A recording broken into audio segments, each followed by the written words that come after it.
சமீபத்தில் MH-60R Romeo அப்படின்னு அழைக்கப்படுற ஹெலிகாப்டர்ஸை இந்திய கடற்படையில் நம்ம இண்டெக்ட் பண்ணுறோம்.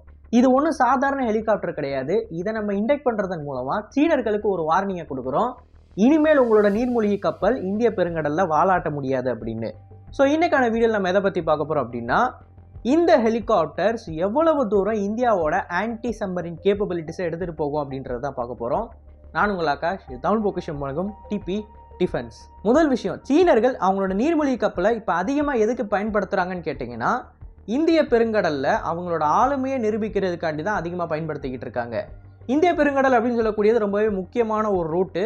நமக்கு மட்டும் இல்லை, சீனர்களுக்கும் தான். ஏன்னா 80% மேலே சீனாவுக்குள்ளே போகக்கூடிய பெட்ரோலியம், கோல் ப்ராடக்ட்ஸ் எல்லாமே இந்த குறிப்பிட்ட வழியாக தான் போகுது. ஸோ இந்த இடத்துல அவங்களோட டாமினன்ஸை கொண்டு வரணும்னு சொல்லி என்ன பண்ணிக்கிட்டு இருக்காங்க அப்படின்னா, சர்வேல ஈடுபடுறது. அண்ட் அது மட்டும் இல்லாமல் இந்த சர்வே டேட்டாவை வச்சு அவங்களோட நீர்மூழ்கி கப்பலை நம்மளோட டாமினன்ஸ்னு சொல்லி நம்ம வச்சுருக்கிற ஏரியாக்குள்ளே கொண்டு வரது.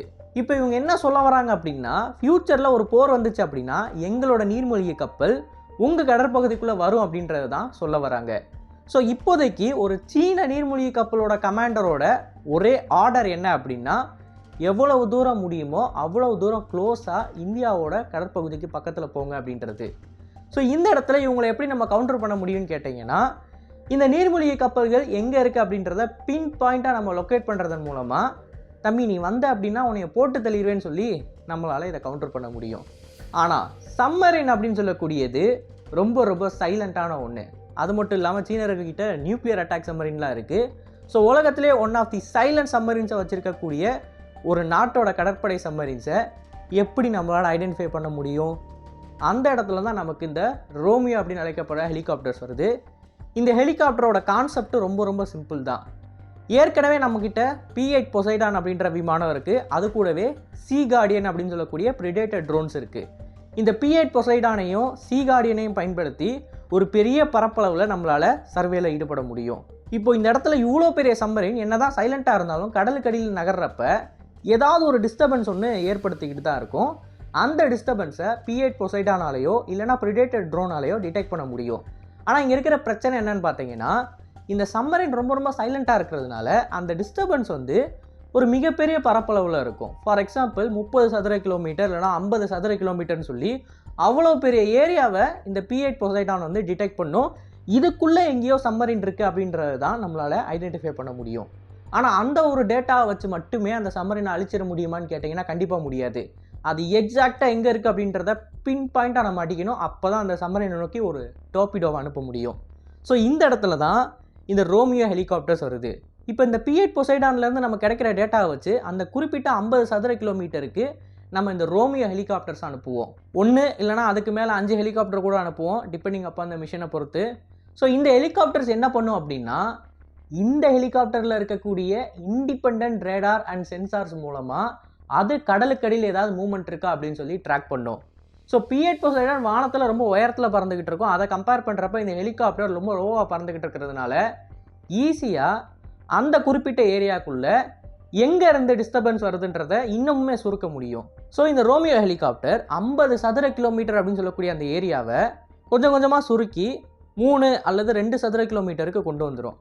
இப்போ நமக்கு இருக்கிற ஒரே பிரச்சனை என்ன அப்படின்னு பார்த்தீங்கன்னா, இந்த சீன நீர்மூழ்கி கப்பல்கள் ரொம்ப ரொம்ப சைலண்ட்டாக இருக்கிறதுனால அந்த 3 அல்லது 5 சதுர கிலோமீட்டருக்குள்ளே இது எங்கே இருக்குது அப்படின்றத எக்ஸாக்டாக நம்ம கண்டுபிடிச்சாகணும். ஆனால் அது நம்ம ஆன்போர்டில் இருக்கக்கூடிய சென்சார்ஸை பயன்படுத்தி செய்ய முடியாது. ஸோ இந்த இடத்துல தான் இந்த ரோமியோ ஹெலிகாப்டர்ஸ் ஒரு சோனார் ஒன்று தண்ணிக்குள்ளே விடும். இந்த சோனார் வந்து இந்த ஹெலிகாப்டரோட ஒயரில் கனெக்ட் ஆகி தான் இருக்கும். ஸோ இந்த சோனார் தண்ணிக்குள்ளே போனதுக்கப்புறமா இது சோனார் அலைகளை வெளியிட்டு அந்த 3 சதுர கிலோமீட்டரில் இந்த சம்மரின் எங்கே இருக்குது அப்படின்றத துல்லியமாக அடிக்கும். ஸோ எக்ஸாக்டாக அந்த சம்மரினோட டேட்டா கிடச்சதுக்கப்புறமா இந்த ஹெலிகாப்டர் அந்த சம்மரினோட லொக்கேஷனை வேறு யாருக்கும் அனுப்பாது. ஏன்னு கேட்டிங்கன்னா, இந்த ஹெலிகாப்டரில் இந்த சம்மரினை பொழக்கிறதுக்கு தேவையான டோர்பீடோ இருக்குது, ஹெல்ஃபயர் ஏவுகணைகள் இருக்குது, ஆன்டிஷிப் ஏவுகணைகள் இருக்குது. ஸோ ஹெலிகாப்டரில் இருக்கிற ஆயுதங்களை பயன்படுத்தியே அந்த சம்மரினை அங்கேயே ஜலசமாதியாக்க முடியும். அப்படி இல்லை அந்த சம்மரின் தப்பிச்சிருச்சு அப்படின்னா இந்த ஹெலிகாப்டரில் இருக்கக்கூடிய லைவ் டேட்டாவை பக்கத்தில் இருக்கக்கூடிய இதர மிலிட்டரி ஆசட்ஸுக்கு ட்ரான்ஸ்ஃபர் பண்ண முடியும். அது ஏர்கிராஃப்ட் கேரியராக இருக்கலாம், MiG-29K விமானங்களாக இருக்கலாம், இல்லை அப்படின்னா இன்னொரு ரோமியோ ஹெலிகாப்டராக கூட இருக்கலாம்.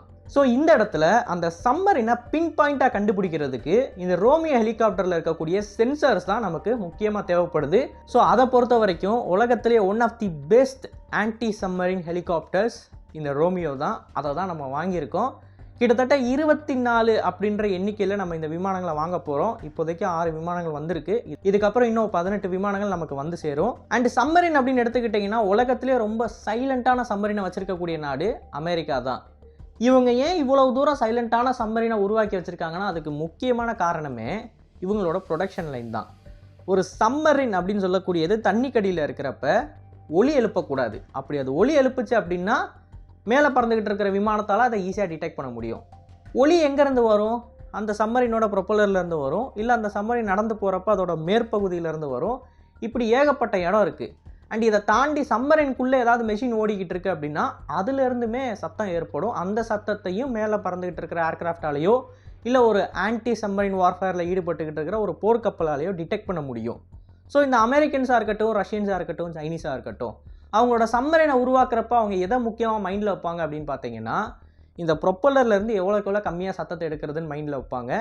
அண்ட் இந்த சம்மரின் தண்ணி கட்டியில் நகர்ந்து போகிறப்ப இதோட மேற்பகுதியில் எந்த ஒரு சத்தமும் வரக்கூடாதுன்னு சொல்லி கவனத்தை செலுத்துவாங்க.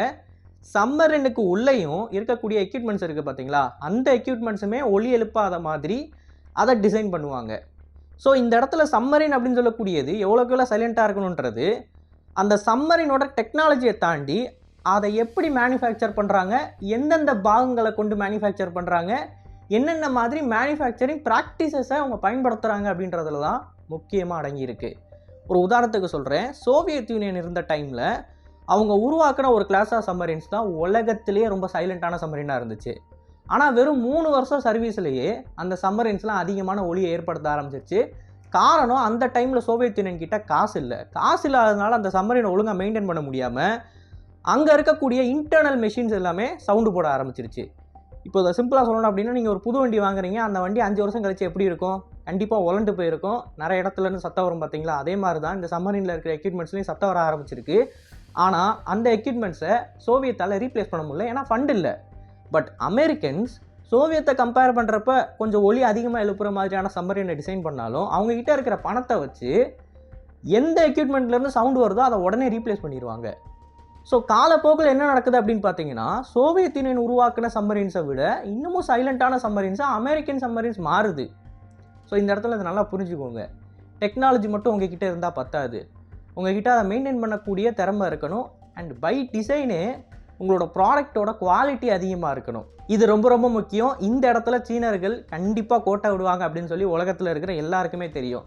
அவங்க இப்போ தான் சம்மரின்ஸை உருவாக்கியிருக்காங்க. நான் ஏற்கனவே சொன்ன தியரி படி புதுசாக உருவாக்கப்பட்ட அந்த சம்மரின்ஸ் ஆரம்பத்தில் கொஞ்சம் வருஷத்துக்கு எந்த விதமான சத்தத்தையும் ப்ரொடியூஸ் பண்ணாது. ஆனால் அது போக போக என்ன நடக்கும் அப்படின்னு பார்த்தீங்கன்னா அதுக்குள்ளே இருக்கிற மெஷினரிஸ்லாம் கொஞ்சம் கொஞ்சமாக லூஸ் ஆகும், அதுலேருந்து சத்தம் வரும். அந்த சத்தம் வந்து ஆம்பிளிஃபை ஆகிறப்ப இந்த சம்மரினோட ஸ்டெல்த் வந்து பாதிக்கப்படும். இந்த இடத்துல சீனர்களோட இன்ஜினியரிங்கை பற்றி நான் சிம்பிளாக கமெண்ட் பண்ணணும்னு நினைக்கிறேன். பாலிஸ்டிக் மிசைலில் தண்ணி நிரப்பி வச்சவங்க எப்படி இவ்வளவு தூரம் அக்யூரேட்டாக சவுண்டே வராத மாதிரி ஒரு சம்மரினை உருவாக்கியிருப்பாங்க அப்படின்னு சொல்லி எனக்கு சுத்தமாக தெரியல. அந்த சாய்ஸ் உங்ககிட்டே நான் விட்டுறேன்.